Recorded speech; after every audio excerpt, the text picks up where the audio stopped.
Marina del Rey hotel room. My mother, justifiably freaked by the prospect of my flying cross-country to meet a stranger, had predicted I'd come home in a body bag.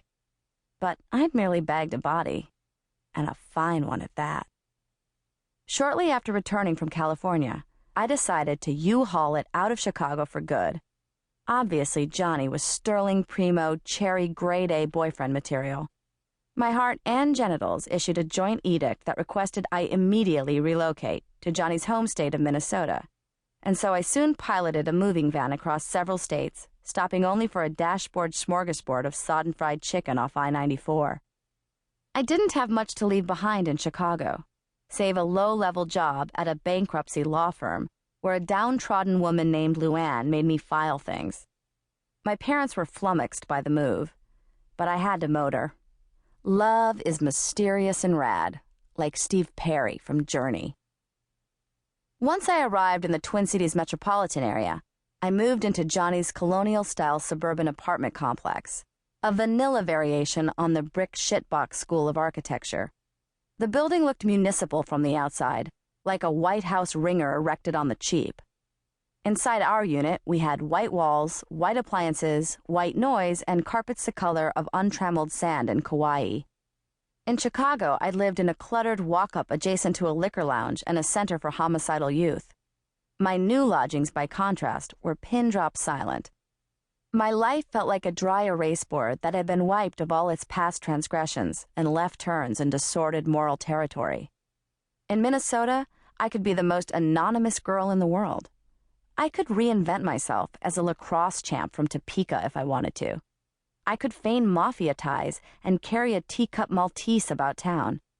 I could change my name to Lynn, get bulimic and hork Zone Perfect bars into the talking garbage cans at Ridgedale Mall. It was like magic. I had erased myself, just like Lisa Loeb in that one super gay video. After 2 days spent wandering shell-shocked around town, I somehow got a job as a copy typist at a Kubrickian advertising agency walled with brushed steel and television monitors. As I filled reams of paper with dopey radio scripts, void where prohibited, I watched the snow fall past my 26th floor window. The flakes plummeted so swiftly from the gray strata of clouds that they didn't seem to be going up or down. That winter, I dubbed Minneapolis the White City, because the world around me looked like a blank answer bubble on a standardized test. I didn't know I was destined to make my mark heavy and dark, and that Satan was my exam proctor. I liked the ad agency okay. Among the benefits of working there were, 1, a wide selection of regular and decaffeinated teas, including apple spice and orange pekoe. 2, copywriters on razor scooters who provided much kindling for my internal scorn furnace. 3, T1 internet access, quick like a bunny. 4, excellent porn shui.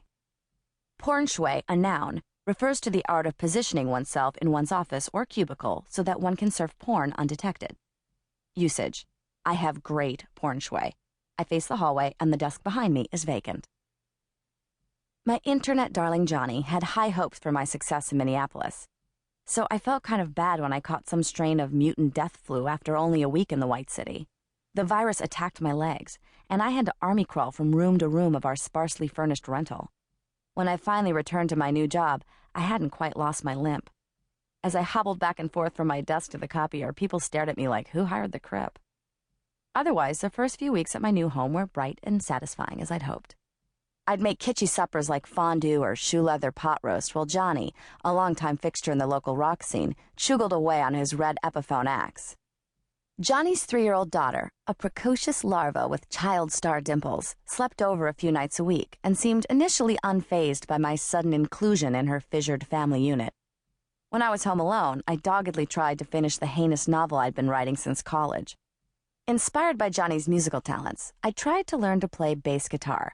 But when I eventually auditioned for a local electropop quintet, the band members looked at me like I was farting the theme from Mahogany.